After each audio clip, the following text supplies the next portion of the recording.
सारिका होमकर समुदाय वैद्यकीय आरोग्य अधिकारी यांची सोलापूर जिल्ह्याची मी अध्यक्ष आहे।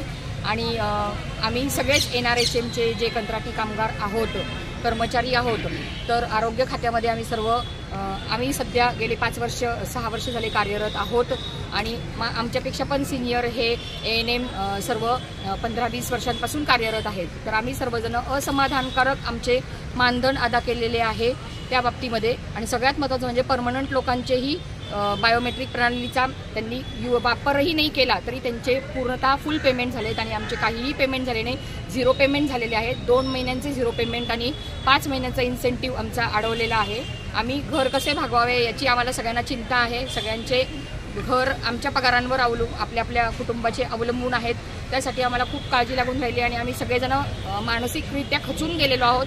आणि याच्या आधी पण आम्ही निवेदनं दिलेली आहोत की बायोमेट्रिक प्रणाली जी त्यांनी वापर सांगितलेला होता त्याचा काही तांत्रिक बिघाड त्याच्यामध्ये होत असल्यामुळे सुरुवातीला आमचे बायोमेट्रिक प्रणालीनुसार बायोमेट्रिकचा वापर केला गेला नाही आणि आमची प्रेझेंटी झालेली नाही आहे। त्यामुळं आम्ही ह्या सगळ्या गोष्टींवर असमाधानी आहोत की आमचा पगार पूर्णपणे 2 महिन्यांचा मिळावा आणि 5 महिन्यांचा इन्सेंटिव्ह आम्हाला पूर्णतः पगार आमचा मानधन अदा करण्यात यावे अशी विनंती करण्यासाठी आम्ही इकडे